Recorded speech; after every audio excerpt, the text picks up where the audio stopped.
Hey guys, nandito tayo sa Talim Island sa may Subay. Nandito pa rin tayo simula kahapon para makiramay sa pamilya ni Kuya Enon ang aking bilas. Ayan ang Subay guys, makikita nyo dito ang Laguna Lake sa paligid at pupunta tayo doon sa kubo natin. Itong kubo na to ay kailan natin binili yung kubo niya nan?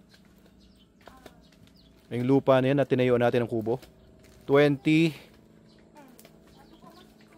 bago mag-COVID, matagal na bago mag-COVID. Ayan. Okay, medyo pababa ito sa Amianan side. Ito yung side na makikita ninyo yung Pililla Windmills. Ayun, kita niyo yung mga windmills doon sa Pililla yun. Ayan, pinupuntahan din yan ng mga local tourists.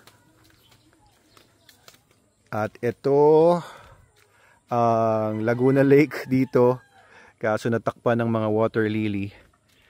Kaya hindi kita yung tubig. Pero ayan, ang daming itlog ng mga kuhol. Oh. Yung mga pula-pula na yan guys, mga itlog yan ng mga golden apple snail na pwedeng kainin. Yung itlog hindi nyo kakainin yan. Yung mga golden apple snails pwedeng kainin yon, niluluto yon. Oo, mahal yon sa pagka tinawag ng escargot. Mahal na yon. Pero kuhol yon. Actually may ibang kuhol. Masarap din yung kuhol na itim. Pero itong mga golden apple snail, masarap din yan kapag i-harvest mo. So ito yung kubo po namin. Pero may daanan ito pa ikot. At may huhulihin si Snooki na tutubi. Tutubi, huwag kang magpahuli sa batang mapanghi. Huli ng tutubi, oh. Kawawa naman, oh. Naalala ko ng bata kami, nanguhuli kami ng... Ayan niya, masisira na yung pakpak niya. Oh, kawawa naman. Adam, oh. Tapos anong ginagawa niyo sa ganyan pagka nakakahuli kayo? Ano, pinuputol namin yung pakpak para hindi na siya. Pait mo. Ayun. Ayun yung kaibigan niya, oh. Hinahanap siya, oh. Ayun, nakawala na rin. Ayan, tutubi. Yan, dragonflies. Maraming dragonflies pala dito. Sunod-sunod sila, oh. Teka. Ayan, oh, sunod-sunod sila, oh. Ayan, naka-formation sila. Parang mga fighter jets. Daming tutubi nga dito. Anong problema nila? Anong meron dito at ba't iba-ibang mga tutubi ang meron dito? Ayan, may pula, may green. Ayun sa may taas doon, may pula ulit. Oh, ang cute ah. Teka, hindi ko ma-focus. Anyway, you get the picture. Ayan po. Ha, ang daming mga tutubi. Galing ah. No, dumami ng mga tutubi dito simula nung nawala ka. Oo. Kasi hindi na sila nahuhuli. Hindi na sila nagagambala. Ayan, kita nyo, oh. Dinidikit ko na halos yung camera sa kanila, oh. Kaya ang daling hulihin pala nito, eh. Hindi sila takot sa tao. Ito, hulihin ko. Tingnan nyo kung paano manghuli ng tutubi, guys, ha. Ito, oy. Natabig ko yung, ito, tingnan nyo kung paano ko manghuli ng tutubi.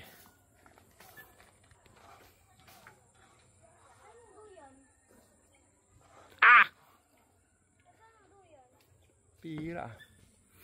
Ito.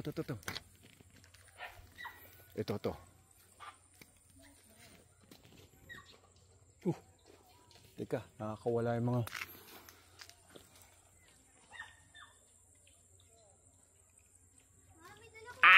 Huwag na nga.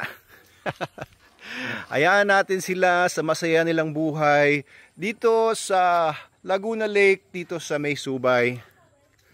Pasok tayo sa aming welcome po kayo dito sa aming kubo.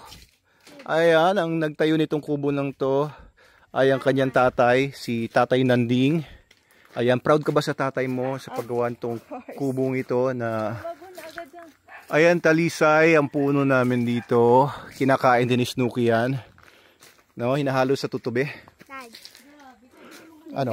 Oh. Uhaw na ako. Uhaw ka na? Eh, ba't di ka uminom sa bahay? Doon sa bahay nila nanay.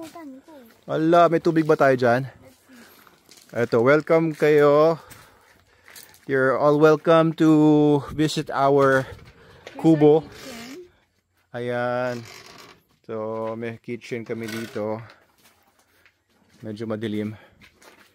Oh, of course, we have electricity here. We have electric rice cooker, electric stove. And look at this grand kitchen, guys. Of course, you can avail all of this. You can use this kubo as your staycation. Magkano natin pinaparento? 500. 500 a day? Per night. Baba naman. 500 per night? O, pwede na pala ito pang short time. Short time stay, ha? Ako, ano naisip nyo?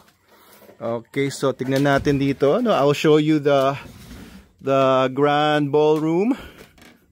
Uy, ba't ayaw mabuksan ito? Ayun ko pala. Kailangan pala inaangat tong plywood na to. And of course, look at the flooring, guys. This is very elegant. Can you open the door, Monsieur Adamski? And look at that. See, you have all the beautiful, nice amenities here, like the electric fans, 3 electric fans. Where can you find that? See, there's one green one and one black one and one blue, an electric fan. You know, because foreigners might want to stay here. Okay, now let's use a flash. And see, there's a pole dancing here. You can bring your pole dancing partners and, you know, have some fun here.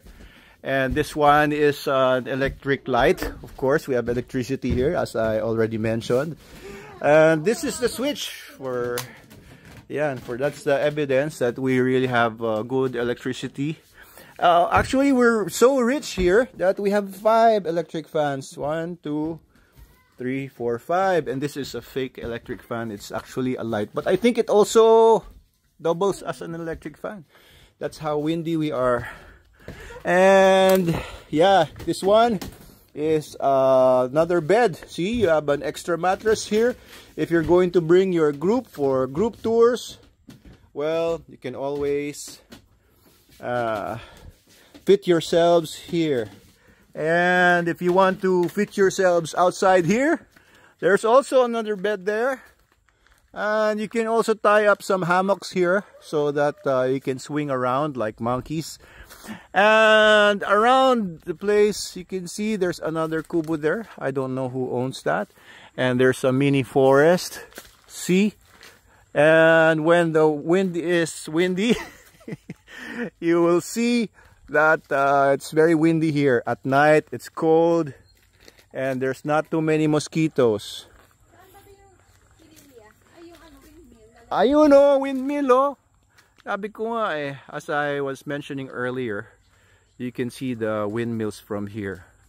That's Pililla windmills, generating about 50 megawatts, not sure.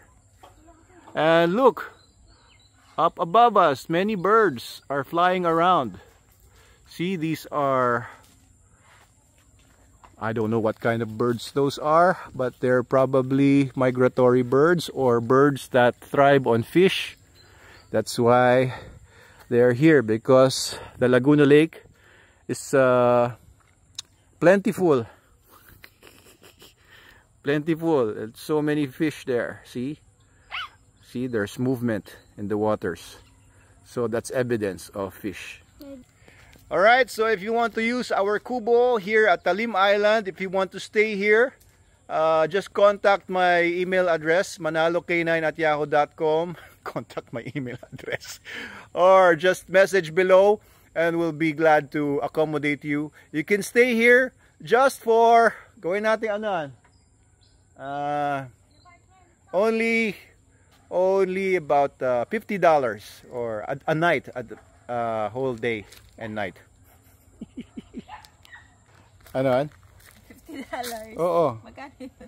Ano, mga almost 3,000. Pwede na yun, eh, no? Wow. Yes, of course you'll have only water, only electricity. You have to pay for that, you know. Yeah. Okay, taxes included. Just comment down below if you want to stay here. you have a grand staycation here in the Philippines, you really love it. This is the real island life here in the Philippines, just below Southeast Asia.